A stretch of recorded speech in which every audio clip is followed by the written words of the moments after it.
Hola students, welcome to another video. As you can see, we're still focusing on shopping. Vamos de compras. Before we go into today's lesson, vamos a repasar. We're going to review what we were doing in our previous classes. In our first class on shopping, you were introduced to the different places where we can go shopping. Remember, the places with L are masculine and those with La are feminine. We also stated that to find out where someone goes shopping, we ask the question, ¿A dónde vas de compras? ¿A dónde vas de compras? Now remember we said para responder, we simply say, yo voy de compras al or a la followed by the place. If the place has the article el in front of it, we use yo voy de compras al. So notice I have el centro comercial. So it has the el in front of it. So we would simply say yo voy de compras al centro comercial. On the other hand, if the place has la in front of it, then we're going to use a la. So for example, we have la plaza. Notice it has the la. So we would use a la. So the sentence would be, yo voy de compras a la plaza. We then focused on asking persons where they buy a specific item or items. To do that, we simply ask the person, ¿Dónde compras? And then you put the item or the items that you're asking about. For example, you want to find out where somebody buys shoes? You would say, ¿Dónde compras los zapatos? Meaning, where do you buy shoes? And remember, to respond to the question, we simply say, yo compro, then you put the item or the items, and then you put whichever store it is that you purchased the items. Now, para esta clase, for this class, we're going to be focusing on asking the prices as well as stating the prices of items. In Spanish, to ask the price or to state the price, we use cuesta and cuestan. We use cuesta if we're asking or talking about one item and cuestan if we're talking about more than one items. To find out the cost of one item, we would ask the question, ¿Cuánto cuesta? And then you put the item. And this means how much does whatever it is that you're asking about cost. So the item that you're asking about, that is what you'd put on the line. So for example, ¿Cuánto cuesta el libro? How much does the book cost? Notice I have ¿Cuánto cuesta? And then I have the item, which is el libro. So as long as you want to find out the cost of one item, you simply ask ¿Cuánto cuesta? Then you put the item. To find out the cost of more than one items, we ask the question, ¿Cuánto cuestan? And then we put the items that you're asking about. So, for example, ¿Cuánto cuestan los libros? How much do the books cost? Notice I have ¿Cuánto cuestan? And then I put the items I'm asking about. So as long as you're asking or you want to find out the cost of more than one items, you simply say ¿Cuánto cuestan? Then you put the items. Let's look on a few more examples. Look at example 1. ¿Cuánto cuesta la bolsa? How much does the bag cost? And ¿Cuánto cuestan las bolsas? How much do the bags cost? Notice in the first one, I'm asking about one bag. So notice I have cuesta. But in the second example, I'm asking about more than one bags. So I have cuestan. So just remember, cuesta, one item, and cuestan, more than one items. In example 2, I have ¿Cuánto cuesta el sombrero? When I'm asking about the cost of one hat. But notice I have ¿Cuánto cuestan los sombreros? When I'm asking the cost of more than one hats. So just remember, cuesta, one item, and cuestan, more than one items. How would you find out the cost of the following items? A few moments later. If you said, ¿Cuánto cuesta la torta? ¿Cuánto cuestan las camisas? ¿Cuánto cuesta el tomate? And ¿cuánto cuestan los vestidos? Then you are correct. Notice that we use cuesta for one item and cuestan for more than one items. Excelente, estudiantes. But how do we respond to the question in Spanish? When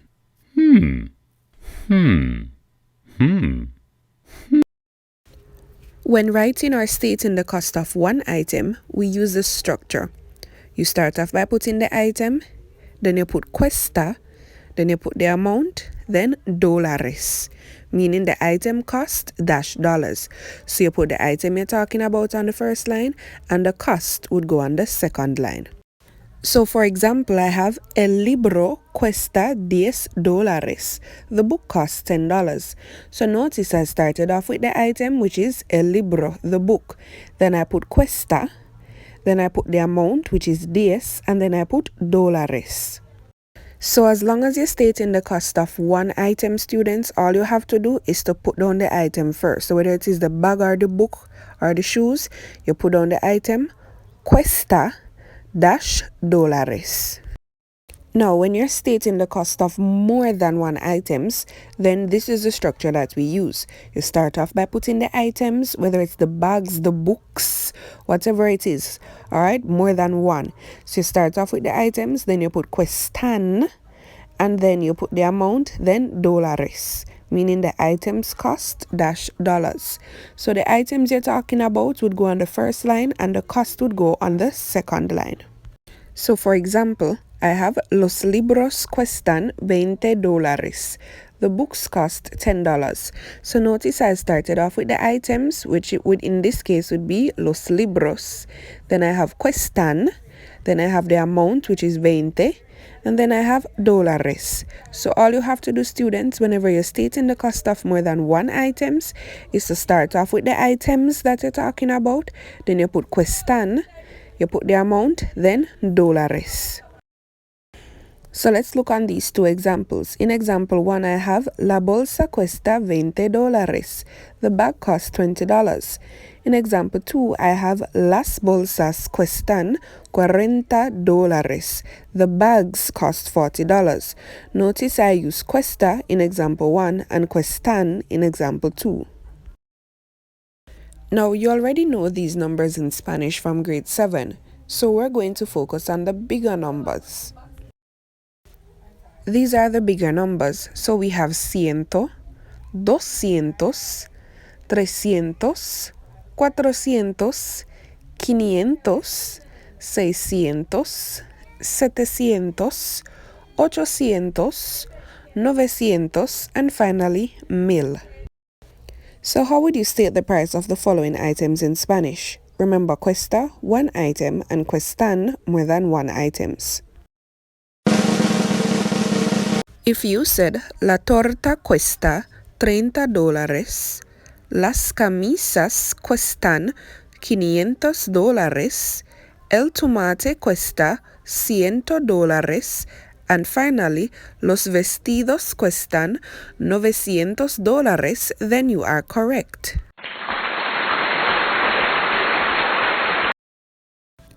Now let us focus some more on the numbers because there are some specific rules that you need to bear in mind.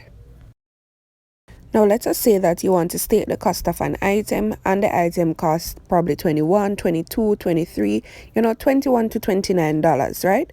So guess what? For the numbers 21 to 29, all we have to do is this. We're going to replace the final E in the word 20 with an I. So 20 would become 20, and then we would simply add the appropriate number. So remember, 20 in Spanish is 20, right? So we want to say 22. So what we would do, we would remove the last E in 20 and replace it with an I, so we get 20. And remember, we want to say 22. So we would add the Spanish word for 2, which is dos, so we would get 22. How would you write 23? If you said 23, then you are correct. Excelente.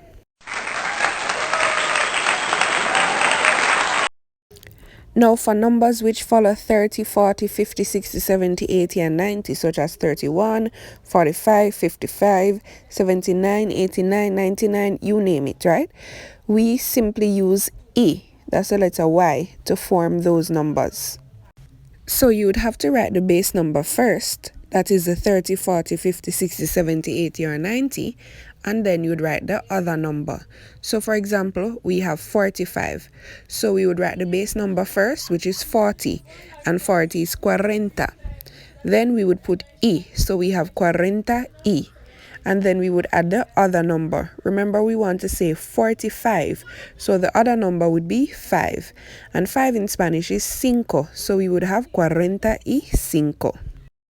So start off with your base number, that's either the 30, 40, 50, 60, 70, 80 or the 90, then you put E, and then you put the other number. How would you express these numbers? A few moments later.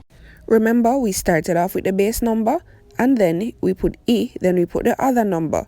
So for 66, that would be 66. For 75, that would be 75. For 34, that would be 34.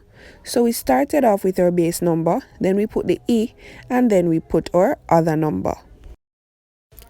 Now, for the numbers which come after the hundreds or the thousands, whether it is 105, 305, 1016, 2020, you name it. As long as these numbers follow the hundreds or the thousands, guess what? We never use the E. So we don't use the letter Y after the hundreds or the thousands. So for example, we have 305. So we write the word for 300, which is 300. And then we would put the word for 5, which is cinco, 305. Notice we didn't put the E. Now, let's look on 2020. So notice I have 2020. So notice I didn't put 2020. All I had was 2020. Complete the following numbers in Spanish. Remember the rules that we just went through.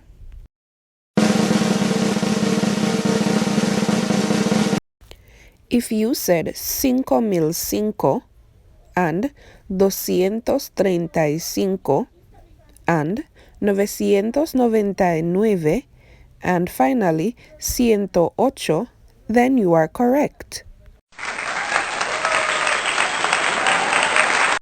A short activity will be posted on Google Classroom for you to complete. Adiós.